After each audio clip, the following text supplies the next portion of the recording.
Duel Review is brought to you by SpiderWolf.com. Hey guys, welcome to another great week of Duel Review. We're going to be starting off with The Arrival, followed by The Last of Us, and then for our focal point, Gunship First Strike. That's right. Our anime is Night Raid 1931, and our movie is Halo 4 Forward Unto Dawn. I'm RJ. And I'm Nick. Let's get to it.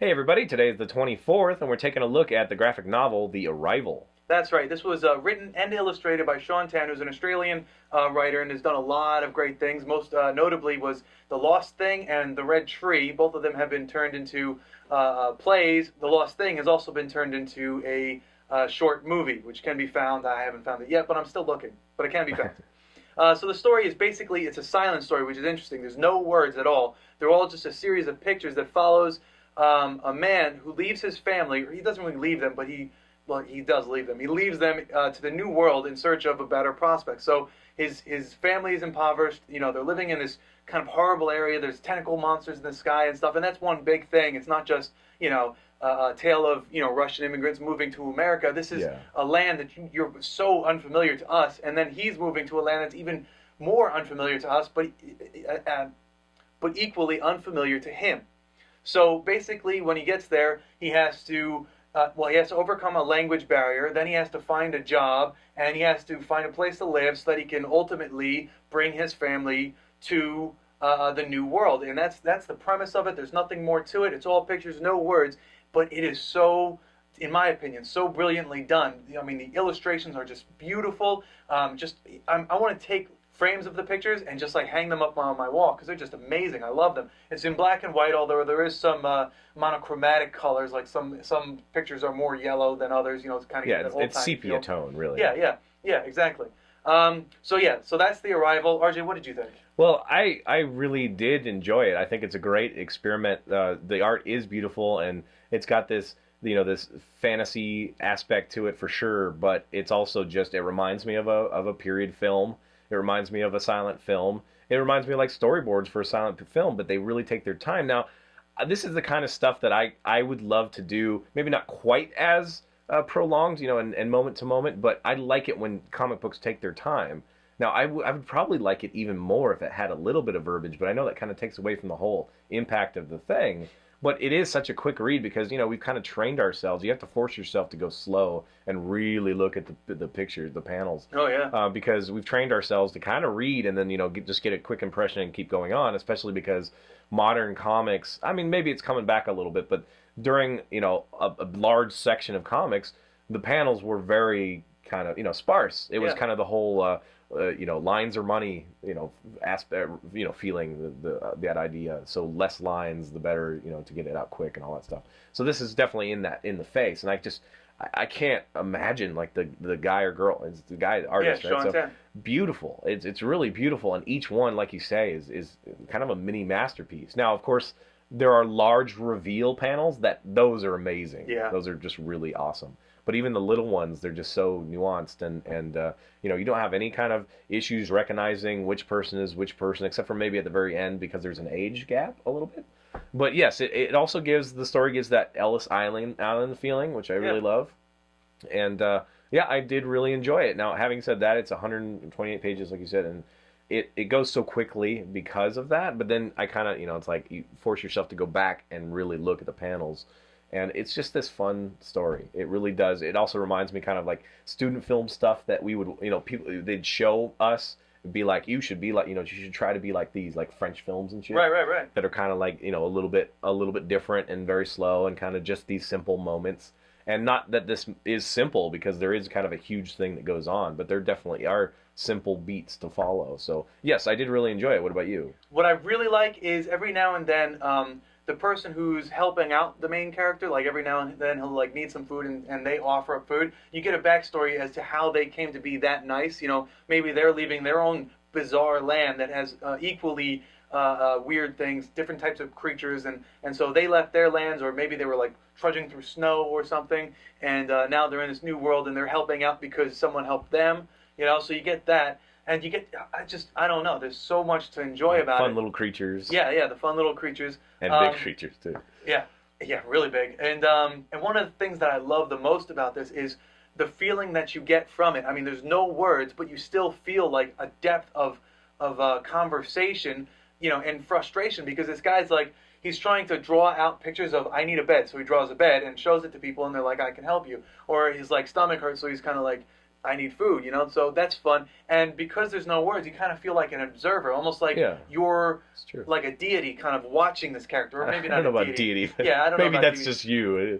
I'm God. This omniscient character who can just, watch things unfold. And you're an alien to the world as well. You don't know what's going on, but you're equally alienated to his world. So what, just everything happening all at once. It's just, I just love the way he approached that. I think it's wonderful. And it's a fun way to kind of relate to the sense of being in a strange land, not knowing how to speak the language. So you're just kind of, using those things, those basic things that we all understand. And he even, Sean Tan even went through the trouble of making these icons that represent letters or words, and like kanji kind of. Yeah. And so you're sitting there wondering what this symbol means, so. And you're following him because he doesn't know what it means either, and until he learns like a word or two, and then he's like, I need this, and then I need this, So it's just great. I do kind of wish that he went back to see, so he switched. I wish that he would go from the main character's point of view to, or not point of view, but watching the main character to his family, just to see what they're struggling with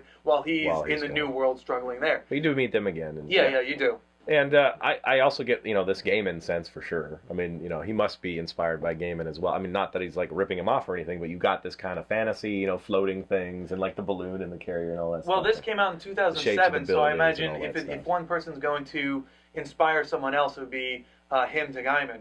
But again, he's Australian, so I don't know how much influence he gets from Gaiman over there, because Gaiman. It's Gaiman. Gaiman is usually North America and UK, but Australians also get UK stuff. So I don't know. Yeah, well, regardless, it is a great book, and I love the cover too. It's just kind of this beaten cover, and it's just really aesthetically pleasing. So if you can find it, check it out. Did you find any pricing on it? I don't know if it's like a full. It was about $16. Yeah. Well, yeah, that's kind of pushing it, just because we're so used to having verbiage and taking time that way. So because a lot of times we get comics and it's like, there's a lot of action that happens and only a few verbiage. So you're like through it in like 20 minutes, being like, well, it was awesome, but like it's so hard to justify the money. So I can understand that maybe some people would question that, but it's done in such a interesting way that it definitely belongs on the shelf of someone who loves the graphic novel stuff. Yeah, and I'm gonna get it as soon as I can find it. It's an Arthur A. Levine book, so if you're looking for the publication house, that's it, Arthur A. Levine. So yeah, that's The Arrival. I think it's a great book. Yeah, a lot of fun. All right, guys, thanks for watching. Please subscribe to our YouTube channel, please, and watch our great playlists. Game Labs especially has been a lot of fun. Yes, it has, and please leave comments. We love comments, and you can help support us by buying our wares at spiderwolf.com. That's right, T-shirts, a card game, art print, short stories, and more. That's right, and we have a Facebook page, so if you find us on Facebook, you can also friend us, and that would be great. Thanks. And please, I finally released the Kickstarter for my card game, the enhanced edition of Fist 37, the card game. Please go check it out. Search for Fist 37 at Kickstarter and find it. Or you can go to my blog and follow that. It's fist37.tumblr.com. I am blogging as characters and releasing updates and character sheets and all a bunch of fun stuff. So please go support it. I really do need your help. And share it with friends if you like it. Let's keep it going. Please. We do this for free, so we need some source of income. So help us out. All right, guys. Thanks a lot. See you later. Oh. He's so going to catch up to my fucking eyes. I'm happy about that. Yeah. Coming up, we take a look at The Last of Us. Maybe if you use my glasses, your eyes will be so out of whack that it'll just reset. I actually thought about that. Yeah? For those of you that don't know, I'm still dealing with some eye problem. I get this weird double vision. It's strange. I can see fine, up close, but far away, it gets double vision, and the doctors are like, your eyes are healthy, they just need to be reprogrammed. It's like, why? It's like, oh. So, anyway. That, and I'm obviously fighting some kind of chest cold. I've had it a while ago, so I feel strong like a bull. But I sound like shit. But it's fun Strong shit. like bull, sound like shit. Watch our game labs this Yes. week. It'll be fun. Yeah. It was actually a lot of fun. All right, so I'm going to do my best not to look like a weirdo, you know, because I've been squinting a lot lately. I try not to squint all the time. I like this comic. See, I don't know which camera to look at. Which one looks less retarded? There's one, and there's one. That is so weird. I cannot imagine what double vision is like. Yeah, it sucks. Welcome to another great week of your review. We're going to be starting off with The Last of Us. No, we're not. We're going to be starting off with The Arrival. The Last of Us comes next, and then Gunship First Strike. That's right. Our anime this week is Night Raid, and the movie is Halo 4 Forward Unto Dawn. I'm RJ. And I'm Nick. Let's get to it. And to make your life a little bit more difficult, it's Night Raid 1931. Don't care. Not going to say it. Okay. Not going to say it at all. Not going to say it. Nope. Hey guys, welcome to another great week of your review. We're going to be starting off with The Arrival, followed by The Last of Us, and then for our focal point, Gunship First Strike. That's right. Our anime is Night Raid 1931, and our movie is Halo 4 Forward Unto Dawn. I'm RJ. And I'm Nick. Let's get to it. Surprise! I did it. Yeah, way to go, buddy. I was just going to say. I made it. I totally would have stumbled that. I was like, 1934. Well, yeah, up to I also said 1931. Yeah, I saw that. Did it all. Did it all. Righteous. 24th. And this was written by Sean Tan, who also did The Lost Thing and The Red Tree. By the way, I'm not cuddling with you. I'm just trying to make it easier for me to edit. Because I'm usually like way over here and you're over there, so I have to like pull us over and there's no room here, so. Because you just take it. So I'm fighting back. This is my territory. It feels weird. I can't sit like This this. is my territory. Well, then scoot a little bit farther that way on your table. There you go. Okay.